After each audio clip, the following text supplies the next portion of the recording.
This is Laura Summer, the original voice of Janine Melnitz on The Real Ghostbusters, and you're listening to Tommy Throwback Kovac on Splat from the Past. Oh, fudge! Tommy brought his own slime! Hey dudes, welcome to Splat from the Past, the only 80s themed horror and sci-fi show where things can get totally radical. Now today, I will be welcoming a member of the Misfits, not Glenn Danzig's Misfits, but the Gem and the Holograms Misfits. And I'm talking about Samantha Paris, who did the voice of Roxy. And I can't wait to have her on the show today. She's got a voiceover training studio out in the Bay Area called Voice Tracks, and I'm going to have her on the show today to talk about it. I also want to ask her about, she did some on-camera work. She was on episodes of Chips and Highway to Heaven, and she did a TV movie of the week about track and field called The Shining Season. And I want to talk to her about all that stuff. Hopefully she's willing to talk about it. I mean, voiceover is her field now and stuff, but you never know. And so I want to find out about that. She also has a memoir out called Finding the Bunny that I want to ask her about as well. So, here is my interview with Samantha Paris. Hey, Samantha. Hey, Tommy. How are you? I am great. How are you today? I'm good. Am I supposed to call you Tommy or Tom? You're the second person in 2 days who's asked me that. You could call me anything you want. Just don't call... No, I just saw one correspondence from my publicist, and she referred to you as Tommy, so I didn't know. Yeah. Just don't call me Thomas. I don't like being called Thomas. I don't think I like being called Thomas either. I actually dated a guy named Thomas once. Really? I should have known it was a problem because he insisted on being called Thomas, which I just think is really weird. And if anyone ever said, hey, Tom, or whatever, you'd always go, it's Thomas. Yeah, I always have to. When I'm always signing my name legally, I always have to put Thomas, and then I tell the person, please call me Tommy or Tom, whichever you want, you know. Mm-hmm. Because when I was in school, when I was like in first grade, everyone called me Thomas Jefferson, and I thought that was very insulting. Well, yeah, I can relate to that because I legally changed my name to Samantha about 30 years ago. Mm-hmm. It was not my given name. My real name, I hate to even say it, was Roberta, and Bobby for short. Right. And so, growing up, Bobby was okay, but you would go to school and they would call you by your legal name, for the first roll call. And so when they would say Roberta, I just wanted to die. And, and so then ultimately it was like, I didn't like Bobby either, so I changed it to Samantha. Well, I'll take that question off the list. Oh, okay. This is such a great honor. Thank you for taking the time today. Sure. So let's go back in time. Did you gravitate toward acting and voiceover like early on in your childhood? Absolutely. That's all. Voiceover, no. I didn't even know what voiceover was. When I was a kid and I would watch the Flintstones, I thought Fred Flintstone was Fred Flintstone. I just wasn't connecting the dots. Yeah. And, but I always wanted to be a famous actress. And so at the time, by age 5, I was already enrolled in, dancing lessons and singing lessons and that kind of stuff. But it wasn't, and then I wanted to go to acting school, and my parents kept that at bay. And I don't know if it's because, aside from the fact that we were, just like a real middle-class family, so maybe money was an issue, but I think it was more, they just wanted me to have more of a normal childhood. Mm-hmm. But it's all I cared about doing. I would eat, sleep, and breathe acting. I was in every school play. Even though I was Jewish, there was a Methodist church that put on, in Burbank, that put on big productions.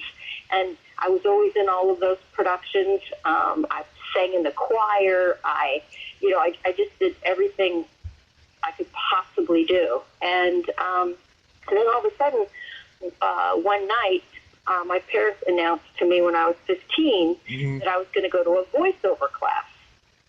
And I have to go back a second and tell you that radio is actually in my family.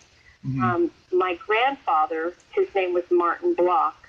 He was from New York, and he was actually known as the very first disc jockey. Like, he created what that is. He had a show in New York called the Make Believe Ballroom. And so he was a very, very, very famous disc jockey. And then my stepfather, he was on the air as a disc jockey in L.A. So radio was in the family. And so when my parents announced that I was going to go to a voiceover class when I was 15, I was like, voiceover, what's that?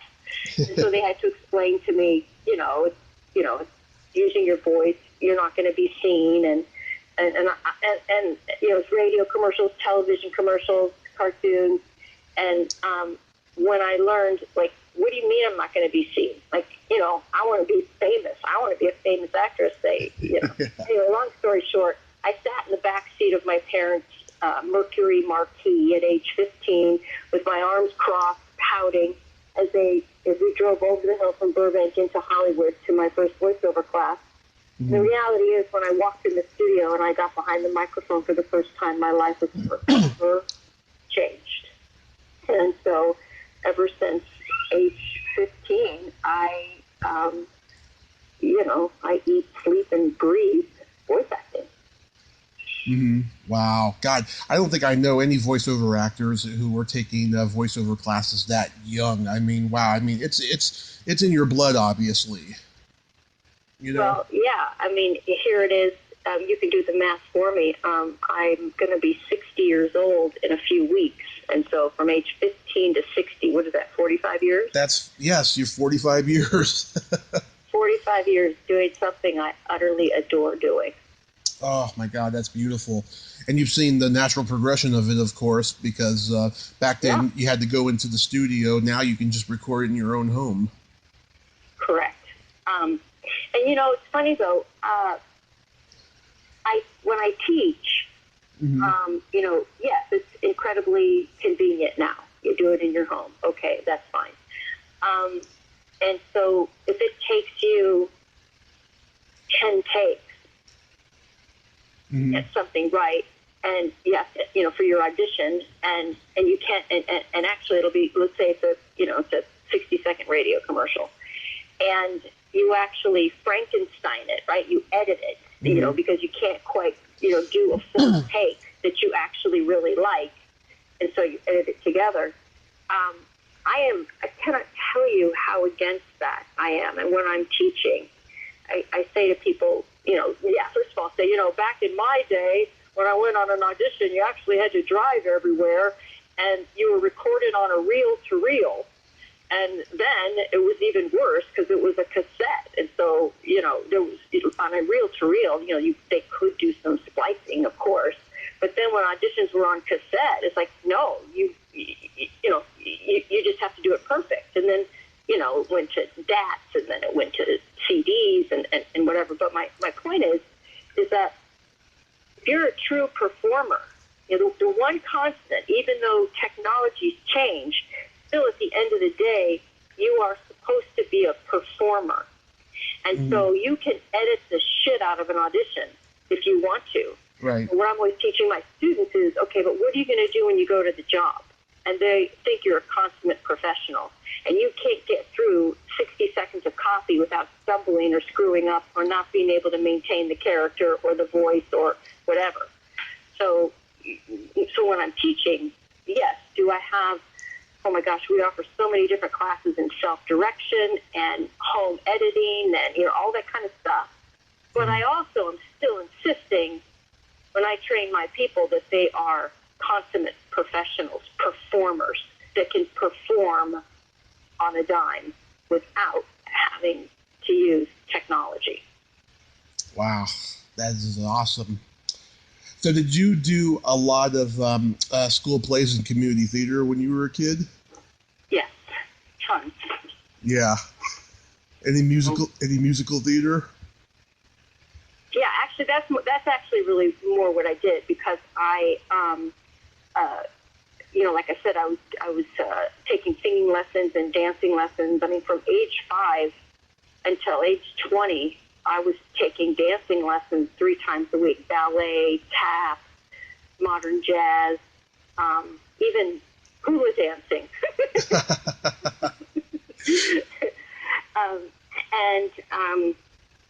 So musical theater is what I really, really loved to do. Was hula dancing a hobby of yours? No, but, funny enough, for some reason, it ultimately came in handy. I mean, I was doing hula dancing, I think, like when I was around 7 or 8. Mm-hmm. I'll never forget having, a dance recital. And it was, there was, all the parents in the audience. There was, probably a couple hundred people in the audience. And I remember doing a solo with Tahitian dancing, which is actually faster. You move your hips even faster. And it was my very first standing ovation ever when I finished. And, of course, when I look back and I'm thinking, okay, I was 8 years old doing Tahitian dancing. Why? But I will say it ended up really serving me well in all forms of dance, and just in movement, in how to sway, how to move. It certainly turns me into a very good dancer, for sure. Nice. Yeah, I think hula hoops are very underrated. They are. They're good for the abs. Good for the abs. Yeah, I never thought of that, but that is absolutely correct. They're very good for the abs. So when you started working in on-camera stuff, you did the TV movie of the week, A Shining Season. Mm-hmm. I did. Boy, I can't even remember now. I did several movies of the week, and one was, A Shining Season, yes, Timothy Bottoms. I did an ABC after-school special with Jennifer Jason Leigh called I Think I'm Having a Baby. Right. And then I did a lot of, not a lot, but I did some, probably, I can't remember now, 10, 15 different shows, episodic television stuff. I had a recurring role on a series called James at 15, and then it was James at 16, and then it was James at 17, and so I had a small recurring role on that. And then I starred in a 2-part episode with Michael Landon. On Highway to Heaven? Yes, exactly. And there's kind of a cute story behind that, and a nice lesson perhaps for your listeners. Mm-hmm. Let me go back just a second.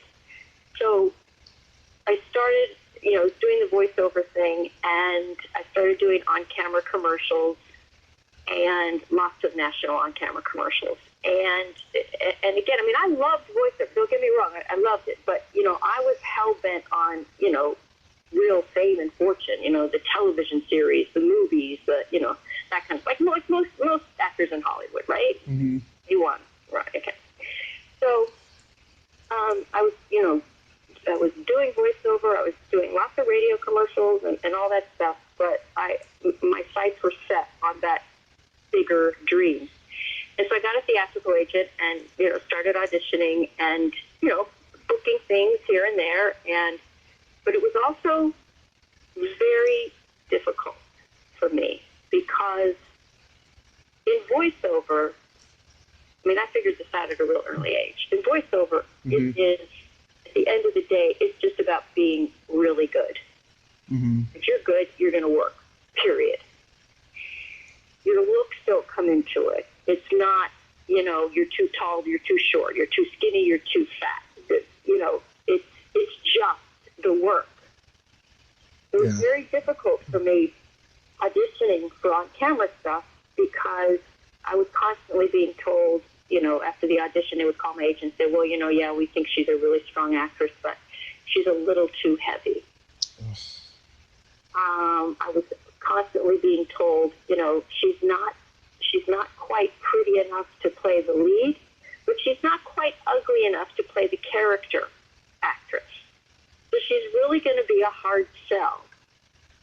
So you constantly keep hearing that you're not enough, you're not enough, you're not enough. I mean, that's how you hear it in your head, especially when you're 17, 18, 19, 20, 21, 22. I just kept hearing it all as I'm not pretty and I'm not enough. Mm-hmm. And so ultimately, because I didn't have a real great support system around me, it got too difficult for me. And, even though I had, some success, it was, the auditioning was just too painful. So I quit. Wow. 22 years old. And so I was, doing my voiceover, but maybe I was 23, something like that. Mm-hmm. But I decided, I called my theatrical agent and I said, you know what, I'm done. I'm just going to do my voiceover. Well, right before I quit, I had auditioned for Michael Landon for a movie he was doing called The Son of Sam. And, I think I went on a couple of callbacks. I mean, I got as far as actually, reading for Michael.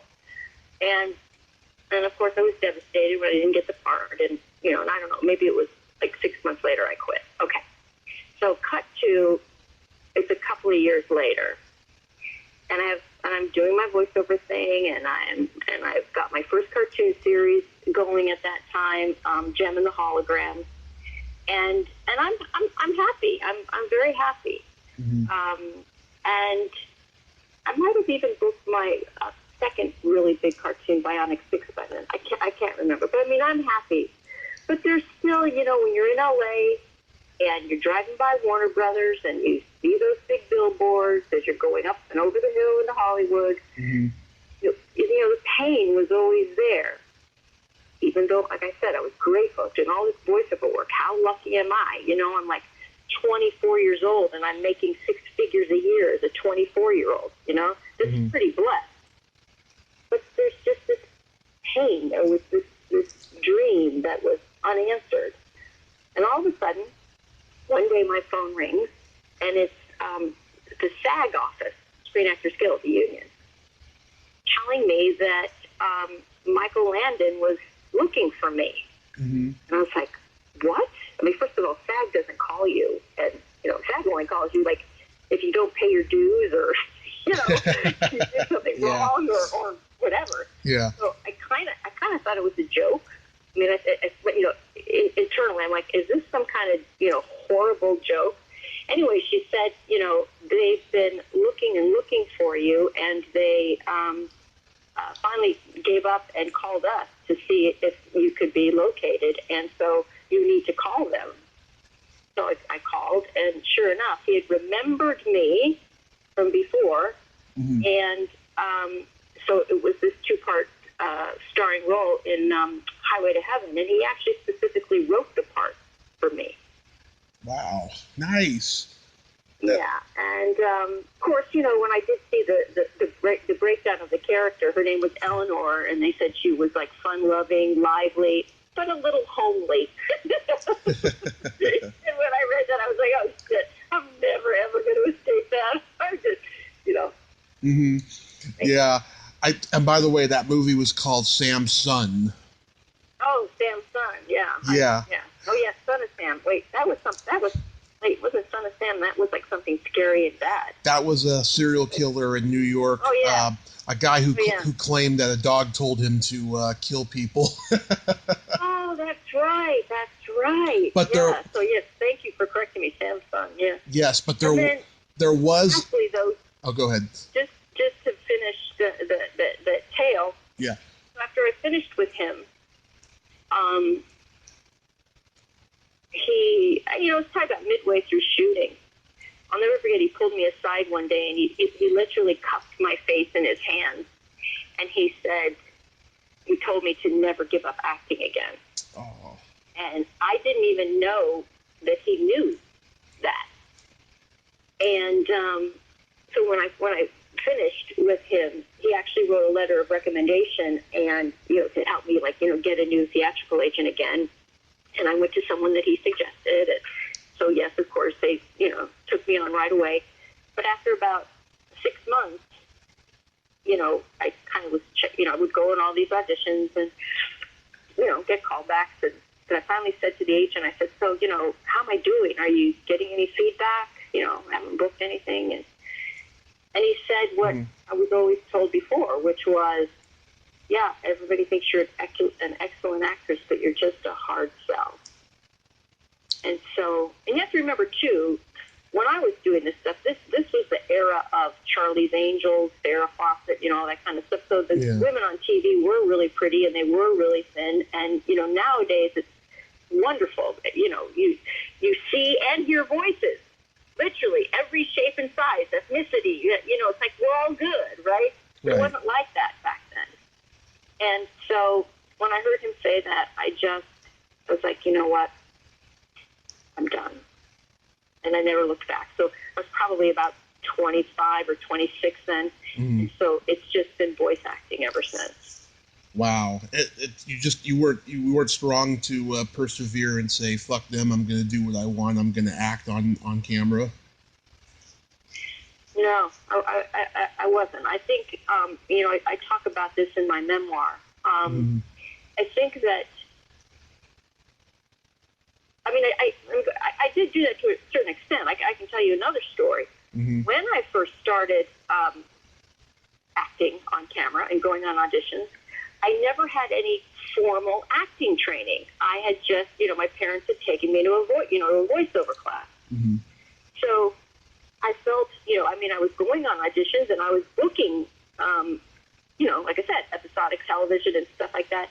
But when I'd be on the set, I'll never forget when I was co-starring with Jennifer Jason Leigh with I Think I'm Having a Baby. She had her own personal private acting coach on the set, always talking her through every scene and stuff. And I didn't have a coach. And so I thought, booking stuff. And I thought, well, gosh, maybe I need to get an acting coach. So this very famous coach was recommended. You actually have to audition to get into her school. Her name was Nina Foch. Oh, I thought you were going to say Peggy Fury. Yeah. And so because I was primarily doing commercials and I had just, started my theatrical career, but I like I told you, I was always doing musical comedy, right? So I didn't have, I thought, I guess I've got to do some kind of dramatic monologue or something, to audition. I didn't know what to do. So I definitely picked the wrong thing because I did pick something dramatic and it was like a monologue. I had cancer and, blah, blah, blah. Yeah. And I'm a very, lighthearted, more comedic, energetic, cute, bubbly kind of person. And anyway, I thought that's what I was supposed to do, right, to get into this fancy acting school. Well, I got not even 20 seconds into the monologue. And Nina Foch interrupted me and told me I was wasting my time and her time and that I was never going to be a successful actor and to get off her stage. And so at that moment, yes, did I set out to prove her wrong? Now that I'm thinking about it, I think I had done very little theatrical work at this point. It had been mostly on camera commercials. So that really hurt, obviously. And yes, for a while, I was like, okay, I'm going to prove her wrong. But the reality, Tommy, is I still prove her wrong every day. Yeah.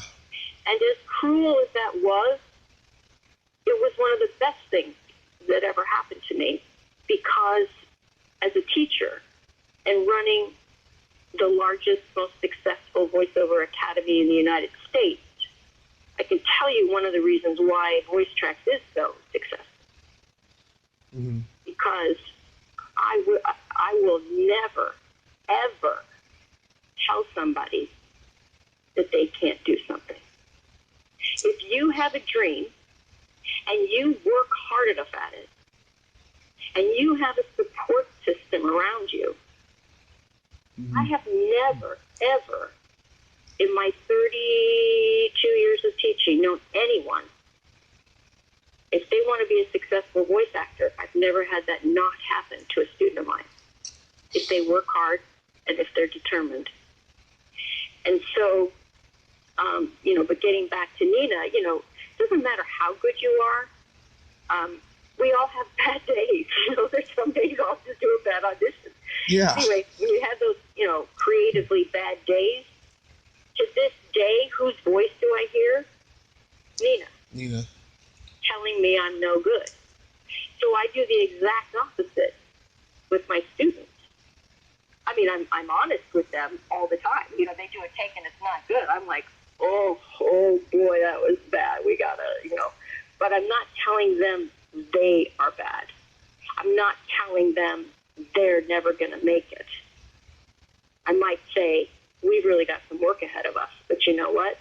If you're determined, it's my job to get you brilliant, and together we're going to do it. And that's the whole motto of my school, with all of the instructors. And that wouldn't have been if I didn't have that dreadful moment with Nina Foch. Oh, wow. Before I closed the chapter on Highway to Heaven, I was curious, what was it like working with Shelby Leverington?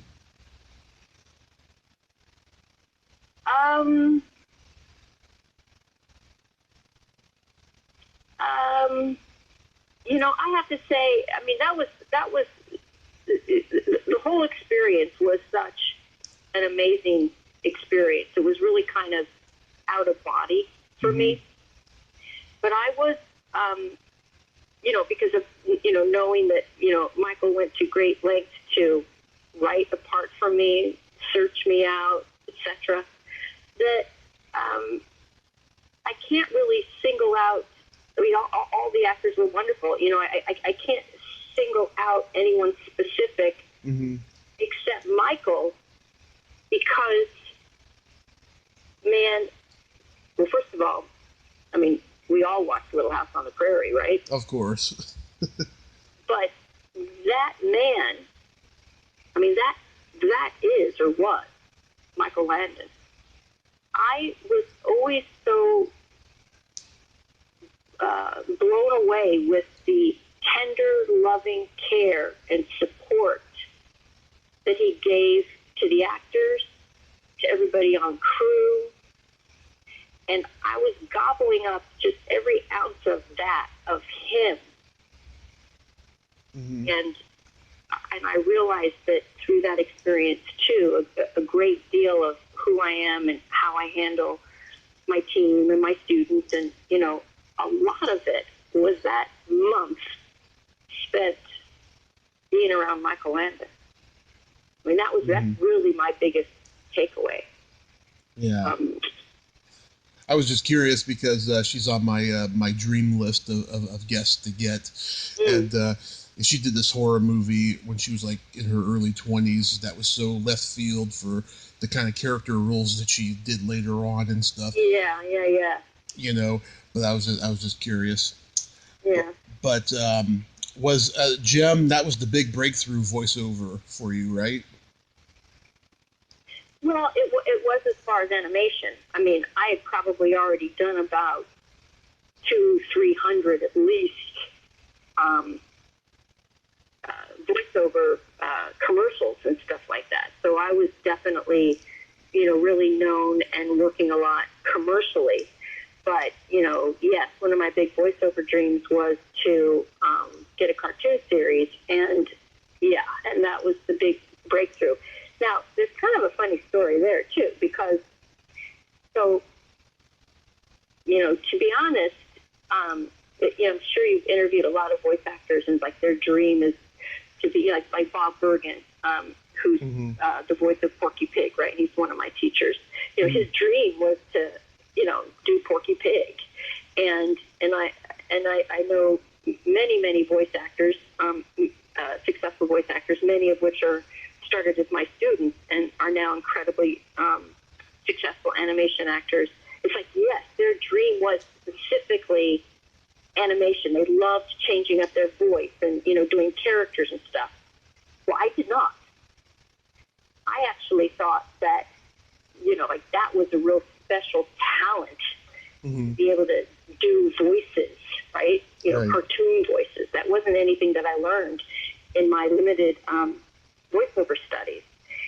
And so, yes, I really wanted to have a cartoon series, but that was mostly because of, this sounds so crap, I don't want to just say because of the money, but I mean, I've always known I was put on this planet to just perform. It's like, there's nothing else I want to do. And so, and then also growing up in a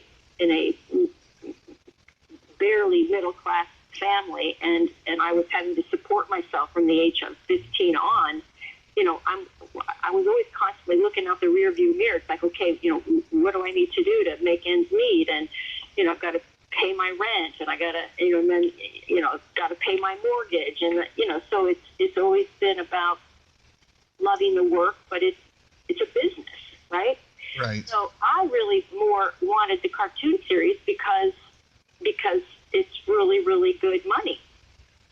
And so be careful what you wish for, right? So I'm auditioning for cartoons, and I finally land Gem and the Hologram. And I'm playing the role of Roxy, which she was one of the tough girls, one of the misfits. Yeah. Well, when I went for my first episode, we ended up doing 65 episodes. And when I went for the first episode, that's when I learned that you sit around a table and you do a read-through first of the script. So the script is cold. You know your part. You do a read-through. And then, voila, you get up and you perform, right? Right. Well, I discovered that you have your main character, but they're also going to ask you to play a few other characters, right? So you have your main character, but then, maybe you do these 3 lines as the substitute teacher, or, the crossing guard, there's 2 lines for her, or the, whatever. And I thought, oh, shit. I hope they don't ask me, because, I don't know how I'm going to really make my voice sound different. It was just nothing I had trained for. And again, I thought you had to have talent, right? A real special talent to do that. Right. So anyway, the first episode, I was let off the hook. I wasn't asked to do voices. And then second episode, made it again. They didn't call on me. Third episode, bam. And I had to do 2 other characters. And so it was like gun point to head, come up with something. And so here I'm supposedly going to the sessions, right? I'm living my dream. I've got the cartoon series. And yet I'm going dreading, because what if they pick on me to do something besides my own voice? Well, that's when I met, she became a mentor, dear friend, and teacher of mine for many years, Susan Blue. And Susan actually taught animation. She had classes for animation. But she just pulled me aside one day, and in one easy lesson, she showed me, because I had a very strong acting background. So in one easy lesson, she showed me, how simple it was to create, character voices of all sorts, just by placing your voice. So you can talk out of the top of your head, or your eyes, or your nose, or you can sound like a munchkin, and they go all the way down the body to create voices. And you can even combine placement. So I did the animated feature film Charlotte's Web. Yeah. I was asked to play a bunch of baby spiders, right? Yeah. So, so for example, if it's a little boy spider, I can maybe use the little munchkin placement, so I can have, one baby spider like this, and then I can add the eyes to it, and that can be another baby spider, and then I can also bring it up into the, higher a little bit more, or I can then add this throat to it. In other words, you can keep building and building on the placement. So what I had discovered was that, at that time, that all of voice acting, so I tell my students all the time, I hate that word talent. I hate it. Yeah. If you go to your dentist, right, your dentist does a good job. You don't walk out of the dentist's office saying, oh, my God, my dentist is so talented. You don't say, oh, my plumber is so talented, my accountant is so talented. It's like, no, whatever it is you want to do, you've just got to go to school to learn how to do it. And so the same is true for voice acting. There's just all sorts of different styles and techniques. And again, when you have the desire, you can learn. So Gem also it was my breakthrough cartoon for sure. And it definitely bought me my first home. But meeting Susan, she was instrumental in me realizing that, there's just, you have to know how to act, of course, but that it's technique. Sometimes it's not like, oh, I can't do something. It's, no, you can. Maybe you just don't know how to do it yet because nobody's shown you. And so, thanks to Susan as well, I bring a lot of what she taught me to the classroom, for sure. Wow, yeah, she's on my list of people to reach out to this Halloween season because she was in Friday the 13th, Part 7. Right. And, I'm sure you know this. I mean, she did just hundreds and hundreds of cartoons. Yeah. And then her claim to fame really went beyond that. She became one of LA's biggest animation directors. Her directorial debut was that little cartoon called Teenage Mutant Ninja Turtles. My favorite. Yeah, and then she went on from there as an animation director. So, yeah, she'll be a great interview for you, for sure. Yeah. Do you know Susan Silo? Yep. Yeah. I just talked to her about a month or so ago and stuff, and she was praising Susan also. Yeah. Were you ever? She's funny. Yeah, she's very funny. Were you ever in the same recording studio as Samantha Newark? Yeah, because she was Jeb. Yeah. And that's the thing. Back then, we recorded as an ensemble. Mm-hmm. That's how we did it. So we were all together every week. I met her 2 years ago at this Comic-Con, this little rinky-dink Comic-Con, and I asked her to be on the podcast, and she said yes. And then we talked more about it in email, and then she said that she had to take a pass on it.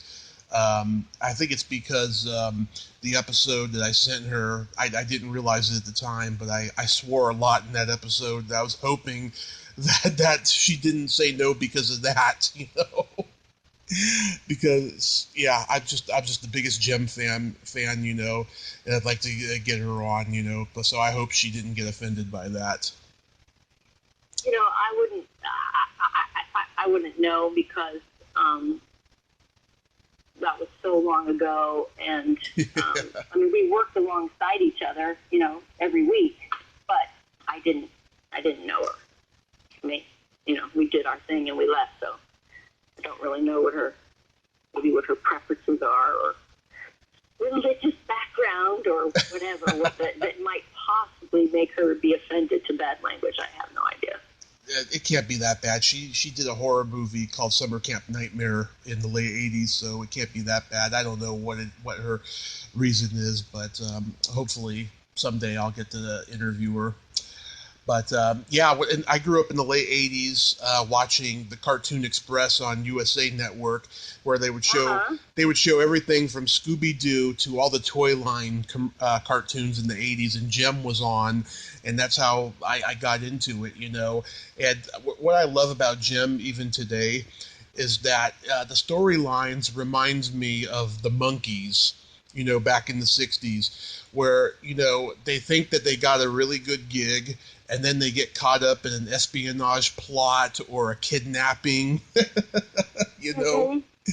Yeah. Actually, that was one of the other cartoons that I loved doing. I did James Bond Jr. Oh, yeah. And, so you're describing that to a T. I used to watch James Bond Jr., and I'd watch Denver the Last Dinosaur. Did you do that one? No, I did. Did you watch Speed Racer? Because I was Trixie. I watched the 60s one more than the one in those days. Oh, yeah, no. We did Speed Racer again in the, I want to say, the late 80s or early 90s. I remember it was on. Susan, I think, as a matter of fact, Susan directed it. Yeah, I remember it was on, but I didn't watch it. How dare you? I was Trixie, and you're saying you didn't want no kidding. I probably had to go to school by the time it was on because I was watching James Bond Jr. in Denver like early in the morning and G.I. Joe, and then I had to go to school. Mm-hmm. You know? Darn school getting in the way. Yeah. But are you amazed that Jim has had such a lasting impact? I am. It's fantastic. I'm pissed off that we don't get paid for it, but yes, I am. And I actually, I don't know, it was a couple of years ago. I hadn't watched any of the, I'm the kind of actress, like I do the work and it's over. I don't, like that was 25 years ago and okay, that's great. And now I'm doing what I'm doing. And so I had never watched the episodes since when I had originally done them. And I was having to do some, I can't remember specifically what, for my publicist. We were working on some project, and so she had to send me a YouTube link to watch a few of the Gem episodes for something else, but something she was pitching, or I can't remember. Yeah. Anyway, so I watched a few of the episodes, and I was actually blown away that they are still current. It totally works today. The storylines are current. Nothing seems old-fashioned. And so I'm sure that's, part of the popularity and why it's still around. Mm-hmm. Yeah, and I was also reading, there was at one point going to be a Gem cartoon movie in the late 80s, but because Transformers and My Little Pony didn't do well at the box office, it didn't happen. Right. Yeah. Right. And then, of course, they did that, Gem movie a few years ago, the feature film. Yeah, I was going to see it, and then I just thought, it's probably going to be a CGI fest. Yeah, no, it wasn't good. It wasn't good, no. I have to say, yeah, I went. It was not good. Yeah. I think it was out first. Like, I don't know, maybe even just a couple of weeks, and then it was gone. Yeah, I remember it wasn't advertised very long. I remember that. I vaguely remember Bionic 6. Mm-hmm. Yeah, what a cast you guys had on that one, I see. Alan Oppenheimer, Frank Welker, Brian Tochi, the legendary Howard Morris. Wow. That was the director. Yeah, that was just unbelievable. Matter of fact, that show, that's the one I actually really appreciated. Appreciated doing it from the perspective of true ensemble work. Howard Morris, being who he was, and his whole history in Hollywood, etc. Mm-hmm. We truly in that show, we do a read through, and then we would just get up and do it. And he barely would, we would barely do any pickups or anything like that. So it actually felt more like theater. All of the actors were so good, and getting back to Gem,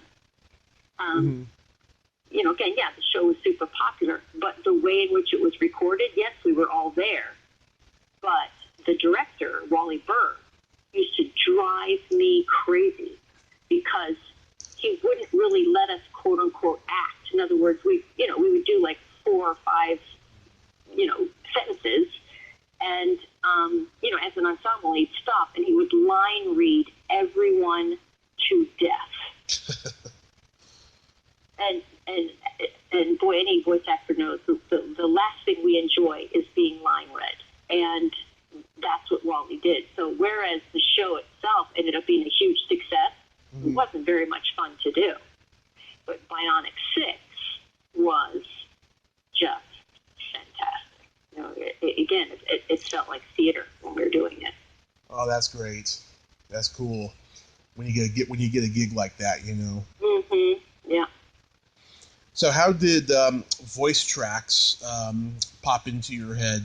And you moved from LA to my hometown, the Bay Area. Mm-hmm. So I was 28 years old, living in LA, and I recently got divorced. Mm-hmm. And I always just had this thing. Actually, my former husband, Tom Pinto, we both really loved the Bay Area. And so every chance we got, we would fly up for the weekend. Sometimes we would literally, like, you know, this is when airfare was nothing, right? We would literally fly up and go to dinner somewhere, you know, Union Square, something like that, and then turn around and fly home. We just loved it up there. So, and we talked about moving, but we thought, well, it's just unrealistic, and, you know, how can you have a voiceover career and blah, blah, blah. So when we got divorced, it was still in me. Actually, to go back, when I was a little girl, my grandmother lived in Los Gatos. And so we always used to come up and spend our summers up there. And I can remember as a little girl, you know, back then in the mid-'60s, if you drove into the city, like, you had to get dressed. Like, I would be in a proper dress with, you know, patent leather shoes and little white gloves and, you know, and so, and I would always just stare at that Golden Gate Bridge. And at a little young age, I was like, oh my God, someday I want to live near that bridge. And so it always stayed with me. And then, so when I was 28 and I was divorced, and I guess you'd kind of say young enough and dumb enough, and had a little, and of course I'm fortunate enough, I had some money. I just literally decided one day I was going to pack up and move there. The only plan that I had was that I was auditioning so much voiceover copy, and I would see the heading, you know, where the copy was coming from, where the, you know, what ad agency was writing the script. Mm-hmm. And the major ad agencies, except for New York and Chicago, weren't in LA. There's so few in LA. They were all in San Francisco. You know, you had Ogilvy Mather, you had Ketchum, you had Foot Cone Belding, you had Hal Ziney. I mean, they were all there, all the biggies. So I thought, well, so there's got to be work up there. Like, you know, but I didn't know. I hadn't investigated it, but I didn't care. So I just packed everything up, and I moved up to Mill Valley, and bought a house. And my plan was to, you know, and I got an agent. I was signed with Star's Talent Agency there immediately. Mm-hmm. So my plan was that I would do work in San Francisco, but I would still fly down to LA and do work. Right. And I guess you could call me ahead of the curve because I thought, well, I can still audition. My agents can fax me the script. I can record it in my closet on a cassette, and then I can FedEx that cassette back down to my agent, right? This is 1988. And so that's what I was doing. So I was auditioning at Stars in San Francisco and booking, and I was still booking stuff in LA and going down there. But I didn't know anybody. And, you know, the life of an actor is pretty lonely. Yeah. You know, you don't have a gig, etc. And I had a lot of time on my hands. And all of a sudden, out of the blue, I get a phone call from this guy. His name is Tom Applebaum. And he said, so I'm looking for a voiceover teacher, and I understand you teach. Your former husband, Tom Pinto, told me you were terrific. Mm-hmm. I'm thinking to myself, why the fuck did Tommy say I teach? Because I don't. When we were married, he taught. I didn't teach. But I didn't want, you know, my former husband, who I was still very close with, I still am to this day. Tommy's a very, very successful voice actor, and he teaches for me. I didn't want, you know, I want Tommy to have egg on his face. So when Tom Applebaum said, so I understand you teach, I was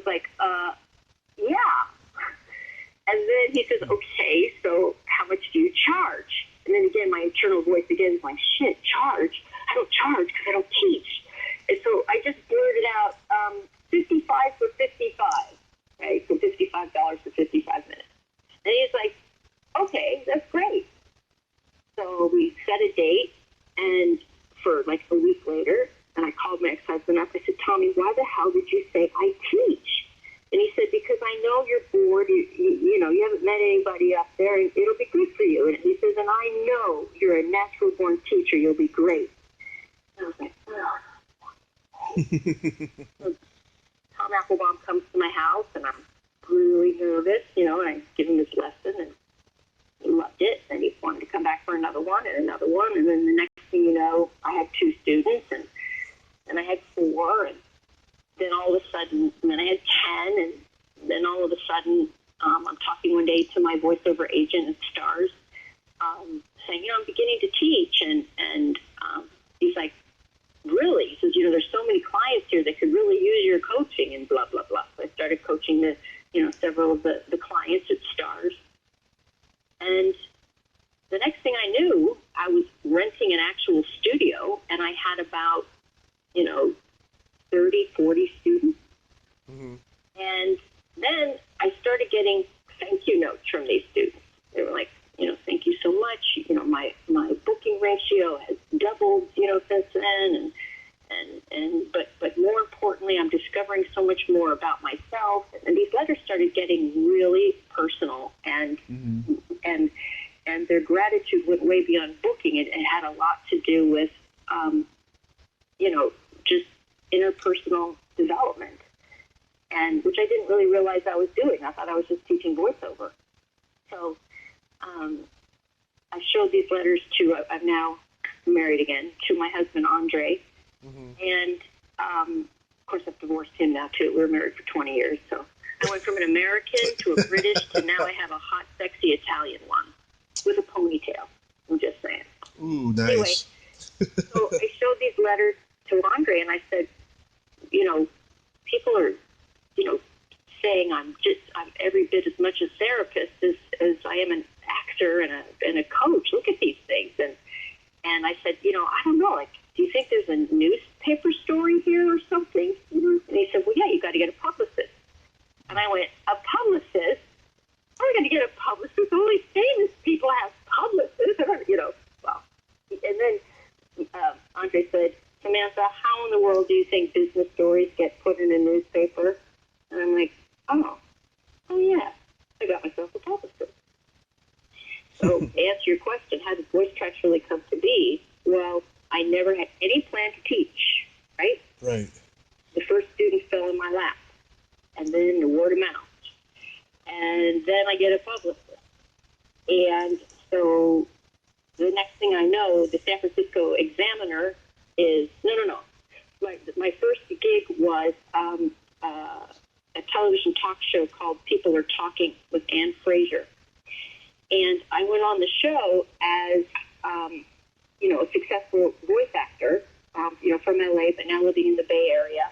And there were a few other very successful voice actors that were on that show, one being Charlie Adler, who I'm sure has done a ton of cartoons and is an animation director. And we actually did gym together, and he ultimately ended up being one of my teachers. But anyway, so this was just a show about voice acting. And somehow just within the conversation, I was mentioning that I was teaching or something like that. And I didn't go on the show to promote my school. I didn't have one, in my mind, I had 30 people that were, wanting to take classes from me. Well, anyway, they flashed my phone number up on the screen.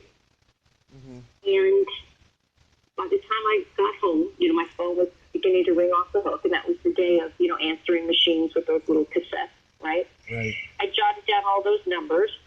But in the meantime, the San Francisco Examiner did a story on me, and it came out the same day that I was asked to go on Ron Owens. And Ron Owens, KGO Radio, Ron Owens has over 1 million listeners, and it was a 1-hour call-in show. Well, the long and short of it, I'd probably gotten about 30, 40 calls from the People Are Talking thing. But when that newspaper article came out, the same day I went on Ron Owens, well, then that whole weekend, my phone never stopped. I was freaking out. I didn't answer the phone. I had to just keep throwing in cassettes. By the end of that weekend, I had, I think, over 300 or 400 phone calls. All these people interested in taking lessons. And I remember looking at my husband, Andre, and saying, Andre, what the fuck did I do? And that is how Voice Tracks was born. Wow. So I didn't plan on it at all. Mm-hmm. Just I'm happened. going to go up there and I'm going to open up a school, Yeah. But now here it is, so Voice Tracks was officially started in the fall of 1988. Wow. What is that, 32 years. Wow. We have classes morning, noon, and night, 7 days a week. And the pedigree of our teachers is I mean, you can't teach at Voice Tracks unless you have the finest of pedigrees. And of course now we're still going strong. Everything's online on Zoom, and which is actually cool because I've been wanting to take the school. I don't want it to be fully an online school, but I've been wanting to also offer an online program so that I could really reach beyond the Bay Area. I mean, we do have students that come from all over the country. They'll take classes on the weekends. I've got one kid who's such a big Walking Dead Dave Fennoy fan. He actually flew over on 2 different occasions from Singapore Wow. to take lessons. But I have always, I've been toying with the idea the last few years to, truly expand beyond Voice Tracks. And of course, now that we're doing everything on Zoom, I see the massive potential there. Mm-hmm. Wow, that's wonderful. When you first started teaching with it, did you have a small amount of students, and then it just blew up as time went on? When I started teaching, can you rephrase the question? When Voice Tracks first started, did you not have very many students, but now you got tons? Well, yeah. So what happened was, so I had my core 30, 40 students, and I was pretty much just teaching private lessons. I was renting a recording studio in Sausalito, not where Voice Tracks is now, where I would teach classes, like a couple nights a week. Mm-hmm. Now all of a sudden, I've got 400 people in a matter of 3 days that are interested in voiceover. So what I started doing was I started doing an introductory lecture. So I would go into the city, rent a hotel room, like a little conference room kind of thing. Yeah. And I would do lectures for, 30, 40, 50 people. And so I would do, give them like an overview of the business. So, I would talk about, different styles of voiceover. I would bring people up with pictures of cartoon characters and show them through doing placements or just laughing like the character. You take one look at a picture and you ask yourself, how would this character laugh, right? Mm-hmm. So showing people that by channeling your inner 6-year-old, by just letting go and playing and not judging yourself and just being open and creative, you'd be amazed at what could come out. So, I would do this 3-hour lecture where I would show people how voice acting is really a craft and it can be taught. So I'd spend half the lecture doing that, and then the other half I would really give them the harsh reality of, this doesn't happen overnight. This isn't some get-rich-quick scheme. You're not going to sign up for 6 easy lessons, and then you're going to be a voiceover star. My former husband, Andre, used to say, I think you spend a great deal of your lecture discouraging people. He says, you have to be so brutally honest about the work that's really involved in doing this. And I was like, yes, I do. And anyway, so I started then offering, beginning level, so they'd be like, yes, I'm interested, right? So I'd have beginning level classes and then slowly, I had enough intermediate students, I had intermediate classes, so it just kept growing, like just sort of naturally growing more, and I had to, I couldn't teach all the classes, so, my agent from LA was coming up and helping me teach on the weekend. San Antonio was helping me teach on the weekend. I got my San Francisco agents to, teach, and then it just, it really blossomed from there. So now, we have a a rotating curriculum of about 100 different courses. And I mean, we're always creating new curriculum, new courses all the time. I mean, because the industry changes, of course. Styles change, technology changes, so there's always, new things to learn. But at any given time, the school operates in 2 semesters. So there's a January through June semester and July through September. And so, at any given time, we're offering about 70 to 80 different courses. So, like I said, we have classes morning, noon, and night, 7 days a week. Voice Tracks is never closed. Nice. Even on Sunday. Nice. Or 9 a.m. to 6 p.m. So ask me how hard it is to, get in there and try to clean the place, or if you want to paint or, do a little fixing of things, right? Right. It's not easy. We've got the week between Christmas and New Year's. That's it. Wow. And then we're off, closed Easter weekend, and lately, just because I'm getting older and a little more tired, we closed for Memorial Weekend and we closed for Labor Day weekend. But other than that, it's going all the time. Wow, that's just astounding. And Mm-hmm. I do have to share, too, I think one of the reasons why we're so successful is that not only are we teaching voice acting, but it is a true mentoring program. In other words, you can go to any other school, you can see, they're online, you can just click and pay, and you can just go into any class. We don't even let people register online. You have to call us, you have to tell us what your background is, and if you want to start at anything beyond a beginning level class, then we have to do a private lesson together so I can get a true sense of where you are so that I would know and talk about your goals, etc., right. So that I then would know what classes you really are appropriate for. And then every 6 months, we just finished. We go through registration process. So the students got their registration packet the 1st of May for everything July through December, right? Right. Well, besides the registration form, there's a guidance form where I personally, by hand, still to this day, I will highlight, I will prioritize, since like I said, we offer 60, 70, 80 different classes. For each student, I will prioritize what I think they should take. I write a handwritten note to every student on how they're doing, what I think they need to work on. Maybe I'll make a joke about some dorky thing they did in class, the night before. Mm-hmm. So when the students get that, then they know, they've seen, what is the highest priority, what is, like the medium priority. But if I haven't marked it, you can't take it. Mm-hmm. And so I do this, twice a year. At any given time, I'd say Voice Tracks has about, I just finished these forms, so I believe I did 327. It's usually around 300 to 350 active students we have at any given time. And, wow. So, of course, why wouldn't I want to spend 10 or 15 minutes on each form and writing a note? I love my students, and I really want to help them. And so that's what I do. So I do 4 or 5 an hour. But like I said, this last time I had 327 to do.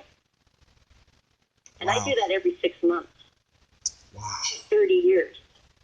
That's incredible. So that's how passionate I am about doing the right thing and about really helping people and guiding people and not being a Nina Foch.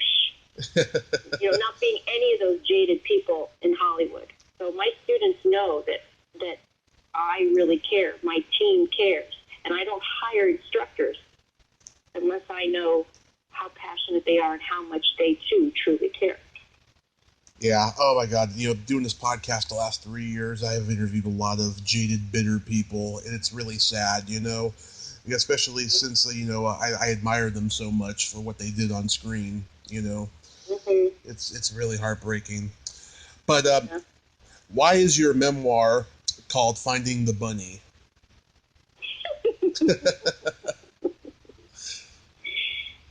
Because one of the classes that I teach is a script analysis class.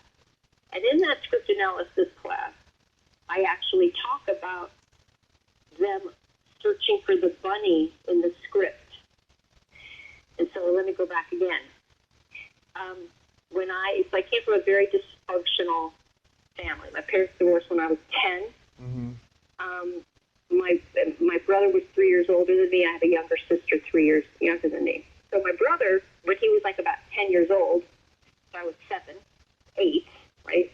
He was allowed to have the Playboy magazine, the pinup, Miss January, Miss February.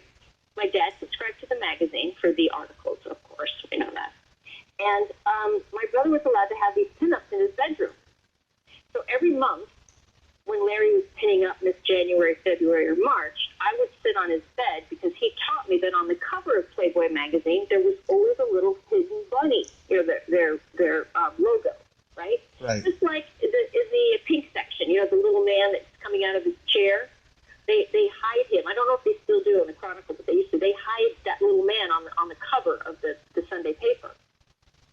So anyway, as a kid, I used to spend sometimes what seemed like hours staring at the cover of Playboy magazine trying to find the bunny. Okay? Right. So now cut to, it's 5, 6 years later, I'm in voiceover class. And I've already figured out that there's nothing special about my voice. I didn't have a naturally sexy voice, luxurious voice, textured voice. I have a very average voice. I sounded like girl next door. Now I sound like mom. I always make a joke and say someone has to sell the toilet bowl cleaner, right? Like that's me. So in all my years of doing voiceover, no one has ever told me I have a nice voice. And yet that's, I'd say, probably 60% of people that come to Voice Track, they initially are interested because people have always commented on their voice. Actually, maybe more like 80% of people. So anyway, I'm sitting in voiceover class, and I'm thinking, shit, all these people have great voices. I don't have a good voice. And so I realized right then and there, if I was going to be successful in voice acting, I was going to have to act better than anyone else, period. And so that started then with script interpretation. And so I would look at my copy, and I would look to see if there was something in the script, some way I could interpret it or give a little tickle, a little extra twist, something. Uh-huh. Because my voice wasn't going to make me stand out. And so what I was doing now at age 15, I was searching for the bunny in the script. So then cut to all these years later, and now I'm teaching. And there usually is a bunny. There usually is something I can find in a script that no one else is ever going to think to do. And so that's what I get my students to do. I get them to search for the bunny.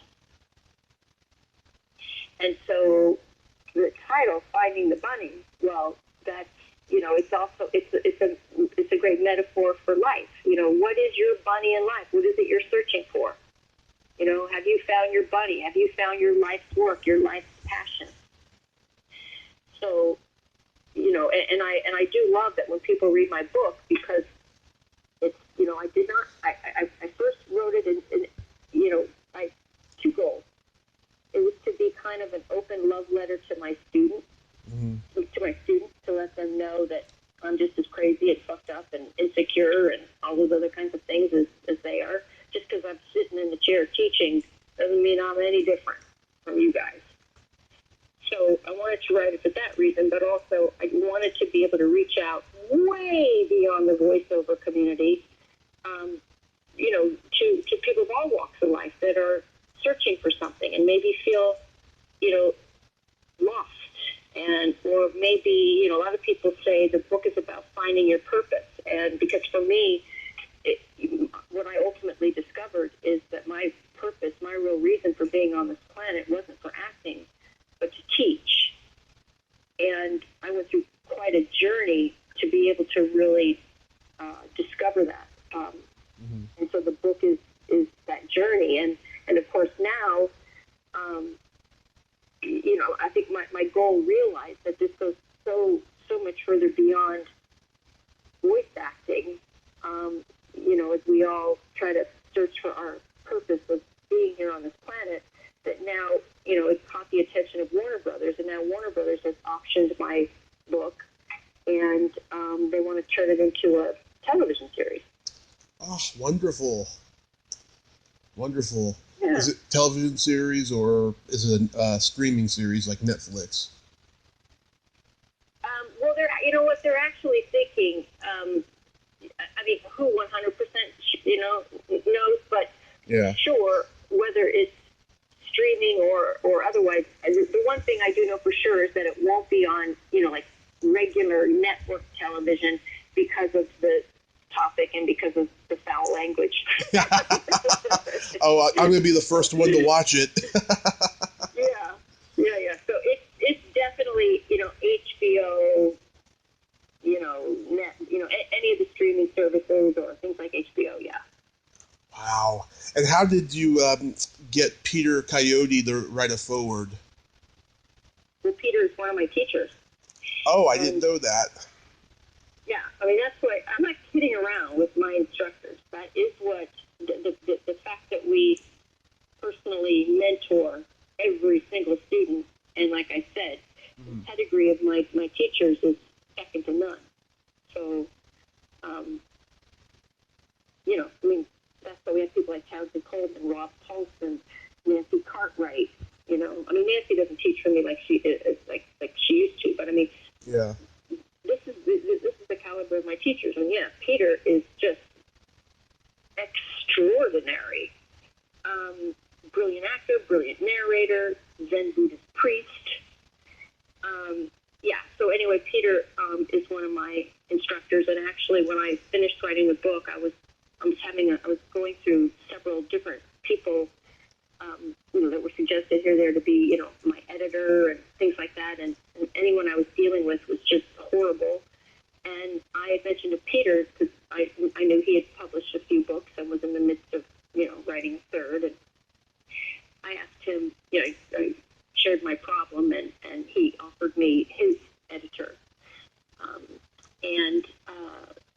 which his name is Terry Bisson, and Terry Bisson, in his own right, is a really acclaimed science fiction writer, and so we kind of made an interesting pair because, this was a memoir. I didn't want to exaggerate anything. I wanted it to all be truthful, and and Terry kept wanting to, throw in a couple of things that, not so true, but could just, make for, interesting few pages of storylines.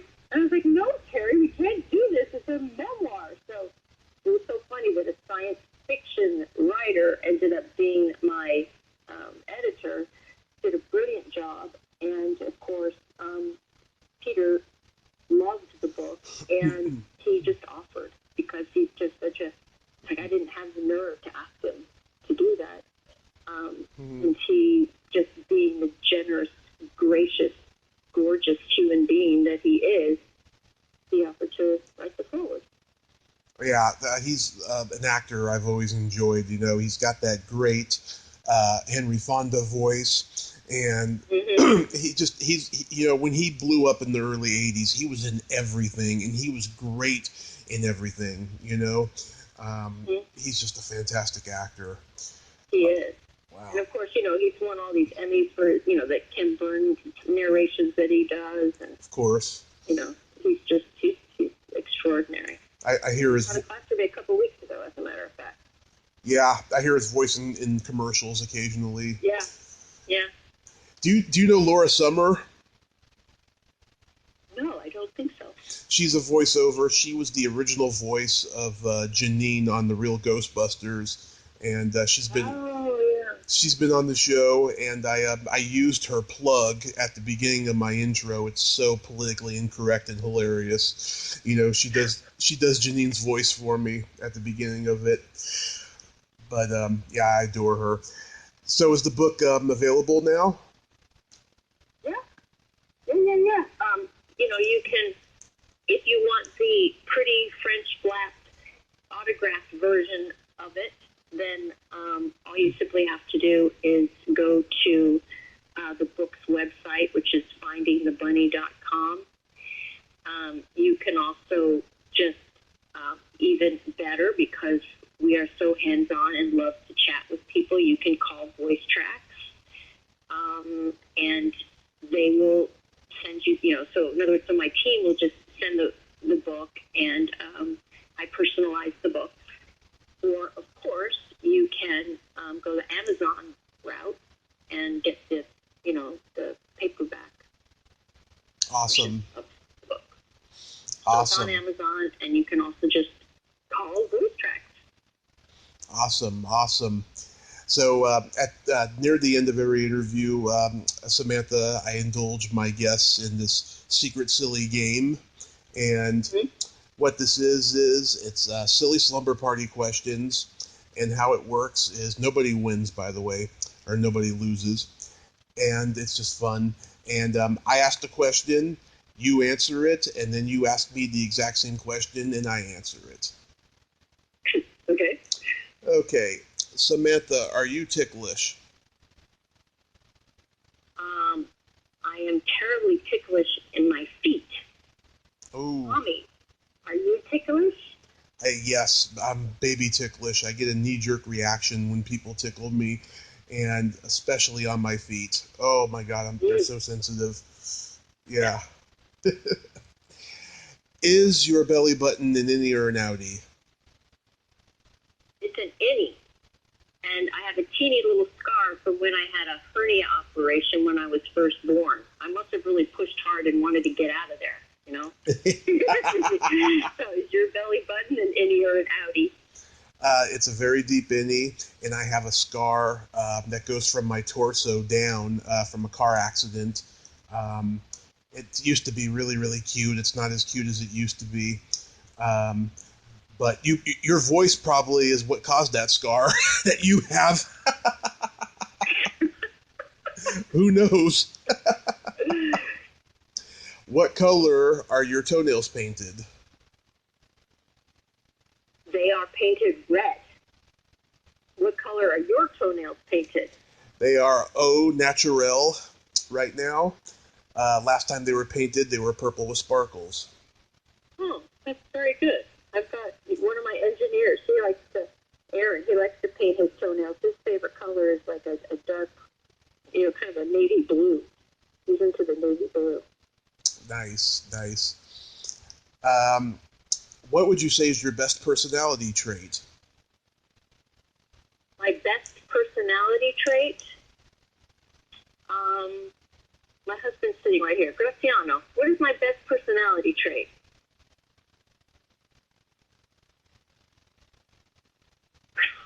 This is my best personality trait that I like to talk. I don't think so. I think my best personality trait is how forthright I am. And I feel like the thing that's most important to me is my integrity. Mm-hmm. I would agree. So what is your best or strongest personality trait? I have a great sense of empathy, and at the same time, I also have no filter. Oh, that's good. Yeah. And then my favorite question, is there a stinky smell that just makes you gag? Oh, I can tell you for sure. It's a stinky smell. It's a stinky, awful thing, and it does make me gag. I hate honey. Oh. Really? Oh my gosh! I think I must be deathly allergic to it because if I even like a bran muffin, let's say, if it's cooked with honey and I don't know it at first, and I can just begin to break off a piece and begin to bring it to my mouth, and I'm like, I know there's honey in this. Oh, I hate honey and the smell of it. Oh. Wow, I bet that's a new one for me. So what smell do you not like? It's funny, whenever I talk to somebody with kids, this doesn't affect them one way or another. It's either farts or feet. Oh. Okay, well, I can see that, for sure. Yeah. For sure. Yeah, it doesn't affect them one way or another. Yeah, when I was talking to your publicist Nancy in email, she had mentioned that you were fun and that you were very colorful with language, and I have just enjoyed talking to you. I thank you so much for coming on today, Samantha. Oh, you're so welcome. It was nice chatting with you. It's a nice way to spend an afternoon here. I'm actually sheltering in place in my home down in the desert in the Palm Springs area, and it's only 111 today. Wow. Yeah, we had about 111 a couple days ago, and now it's finally calmed down to about 85 or 90. That's hot. Where are you exactly? Redding, California. Ah, okay, yeah, it does get warm there. Yeah. Well, Samantha, thank you so much, and You're so welcome. I will get a copy of that book. And I was curious, when quarantine isn't going on, do you ever do the Comic Cons? No, I don't do Comic Con. I'm beginning to do book tours. But no, I've never done a Comic Con thing. Well, if you ever decide to, they're a lot of fun, you know. Yeah. Oh, I know. I've heard. Yeah. All right. So thank you so much for coming on today, and enjoy the rest of your day. Stay safe. Thank you. Nice chatting. Okay. Bye-bye. Bye-bye. Well, there you have it. Samantha Paris. Ain't she a sweetheart? Oh, what a nice lady, and she's very passionate about her work. Oh my God, I had the same feeling that I got when I saw Dustin Hoffman on Inside the Actors Studio years ago when he was talking about how integral he was about acting and all that stuff. And it just, I was brought back again by the way she was talking about it with voiceover. That's just fucking amazing. If you like this video, everyone, please subscribe to my YouTube channel, add me as a friend on Facebook, join my Tommy Kovac comedian page on Facebook, follow me on Twitter and Instagram, and all that fun stuff. Well, that's all the time we have this week on Splat from the Past.